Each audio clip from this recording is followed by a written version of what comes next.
வணக்கம் ஃப்ரெண்ட்ஸ். நம்ம இந்த வீடியோவில் என்ன பார்க்க போனால் நம்ம தமிழக அரசு கிட்டேருந்து எழுத்து தேர்வு இல்லாமல் சூப்பரான வேலைவாய்ப்புக்கான அறிவிப்பு இப்போ வெளியிட்டிருக்காங்க.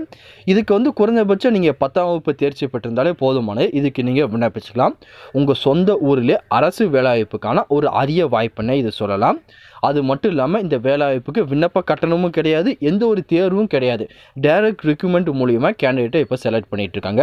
அப்படி ஒரு சூப்பரான வேலைவாய்ப்புக்கான அறிவிப்பு இப்போ வெளியிட்டிருக்காங்க.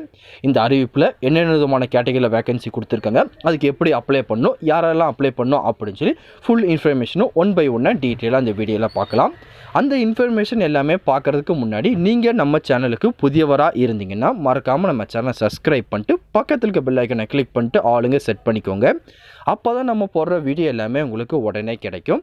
இப்போ வாங்க ஃப்ரெண்ட்ஸ், வீடியோக்குள்ளே போகலாம். இதுதான் அந்த வேலைவாய்ப்புக்கான அப்ளிகேஷன் ஃபார்ம். சைடில் உங்கள் ஃபோட்டோ ஒட்டிங்க. ஒட்டி முடிச்சு நீங்கள் என்ன போஸ்ட்டுக்கு அப்ளை பண்ண போகிறீங்களோ அதோட நேம் இதில் மென்ஷன் பண்ணிக்கோங்க. அதுக்கப்புறம் பார்த்தீங்கன்னா கேண்டிடேட் நேம் கேட்டிருக்காங்க. உங்களோட நேம் 10th மார்க் ஷீட்டில் எப்படி இருக்குமோ அதே மாதிரி நல்லா கேப்ஸ் லெட்டரில் கொடுத்துருங்க. அதுக்கப்புறம் உங்கள் ஜெண்டர் கேட்டிருக்காங்க, உங்கள் ஜெண்டரை மென்ஷன் பண்ணிக்கோங்க. அதுக்கப்புறம் உங்கள் டேட் ஆஃப் பர்த், ஏஜ் ரெண்டுமே கேட்டிருக்காங்க. அதுக்கப்புறம் உங்கள் ஏஜ் பார்த்தீங்கன்னா 1/6/2024 அன்றைக்கி என்ன இருக்கும் அப்படின்னு கேட்டிருக்காங்க. அதையும் மென்ஷன் பண்ணிவிட்டு அதுக்கான ப்ரூஃபையும் பார்த்தீங்கன்னா அட்டாச் பண்ணிடுங்க. அதுக்கப்புறம் உங்கள் மேரேஜ் ஸ்டேட்டஸ் கேட்டிருக்காங்க, நீங்கள் மேரீடா அன்மேரீடான்னு அதையும் பார்த்தீங்கன்னா கொடுத்துருங்க. கொடுத்து முடிச்சதுக்கப்புறம் உங்களோட பேரண்ட்டு அல்லது ஹஸ்பண்டு அல்லது கார்டியனோட நேம் கேட்டிருக்காங்க. உங்களுக்கு யார் இருக்காங்களோ அவங்களோட நேம் பார்த்தீங்கன்னா நீங்கள் மென்ஷன் பண்ணிக்கோங்க. அதுக்கப்புறம் உங்கள் நேஷ்னாலிட்டி கேட்டிருக்காங்க. அதுக்கப்புறம் பார்த்தீங்கன்னா அதிகபட்சமாக நீங்கள் என்ன குவாலிஃபிகேஷன் முடிச்சிருக்கீங்க அப்படின்னு கேட்டிருக்காங்க. நீங்கள் அதிகபட்சமாக என்ன குவாலிஃபிகேஷன் முடிச்சிருக்கீங்களோ அதை மென்ஷன் பண்ணிவிட்டு அதுக்கு சர்டிஃபிகேட்டோட ஜெராக்ஸ் எல்லாமே பார்த்தீங்கன்னா நீங்கள் அட்டாச் பண்ணிடுங்க. பண்ணி முடிச்சு இதுக்கு முன்னாடி நீங்கள் ப்ரைவேட்லேயோ கவர்மெண்ட் செக்டர்லையோ வேலை பார்த்துருக்கீங்க அப்படின்னா அதோட ஒர்க் எக்ஸ்பீரியன்ஸை கொடுத்துக்கோங்க. கொடுக்கணும் கட்டாயம் கிடையாது, உங்ககிட்ட இருந்துச்சுன்னா கொடுங்க, இல்லைனா விட்டுடலாம். அதுக்கப்புறம் பார்த்தீங்கன்னா உங்கள் பர்மனெண்ட் அட்ரஸ் என்னன்னு கேட்டிருக்காங்க. அதுக்கப்புறம் உங்கள் மொபைல் நம்பர், உங்களோட இமெயில் ஐடி எல்லாமே பார்த்தீங்கன்னா டீட்டெயிலாக கொடுத்துருங்க. கொடுத்து முடிச்சு கீழே அப்படியே வந்தீங்கன்னா இங்கே பிளேஸு, டேட்டு, சிக்னேச்சர் கேட்டிருக்காங்க. இது எல்லாமே கொடுத்துருங்க. கொடுத்து முடிச்சு இந்த அப்ளிகேஷன் ஃபார்மோட உங்கள் எல்லா விதமான டாக்குமெண்ட்டோட ஜெராக்ஸும் அட்டாச் பண்ணிக்கோங்க. உங்கள் எஜுகேஷன் டாக்குமெண்ட்டு, கம்யூனிட்டி சர்டிஃபிகேட்டு, அதுக்கப்புறம் பார்த்தீங்கன்னா ஆதார் கார்டு, இது போய் எக்ஸ்ட்ரா வேறு எதுவும் குவாலிஃபிகேஷனுக்கான டாக்குமெண்ட் நீங்கள் வச்சுருந்தீங்க எல்லாமே அட்டாச் பண்ணிக்கோங்க.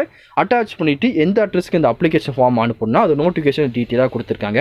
அது என்ன அட்ரஸ் அப்படின்னு சொல்லி இப்போ பார்க்கலாம். இதை கொடுத்துருக்காங்க பார்த்தீங்களா, மதுரையில் உள்ள அட்ரஸ். இந்த அட்ரஸ்க்கு உங்கள் அப்ளிகேஷன் ஃபார்மை நீங்கள் சென்ட் பண்ணி வைக்கிற மாதிரி இருக்கும். என்னென்ன கேட்டகரியில் வேகன்சி கொடுத்துருக்காங்கன்னா, ஃபஸ்ட்டு செக்ரட்டரி கார்டு. இதுக்கு நீங்கள் 10ஆம் வகுப்பு தேர்ச்சி பெற்று 2 வருஷம் ஒர்க் எக்ஸ்பீரியன்ஸ் இருந்தால் மட்டும் போதும், விண்ணப்பிச்சிக்கலாம்.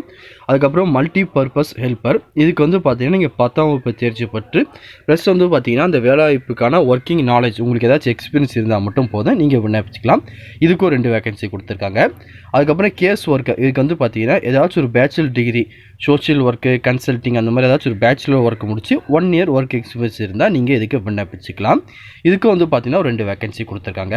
இந்த வேலைவாய்ப்புக்கான நோட்டிஃபிகேஷன், அதுக்கப்புறம் இந்த அஃபிஷியல், அதுக்கப்புறம் இந்த வேலைவாய்ப்புக்கான நோட்டிஃபிகேஷன் அப்ளிகேஷன் ஃபார்ம் லிங்க் எல்லாமே கீழே டிஸ்கிரிப்ஷனில் கொடுத்துருக்கேன். மறக்காமல் செக் பண்ணி பாருங்கள்.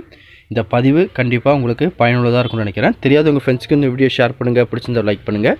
அடுத்த ஒரு வீடியோ சந்திக்கலாம். Thank you and bye bye friends.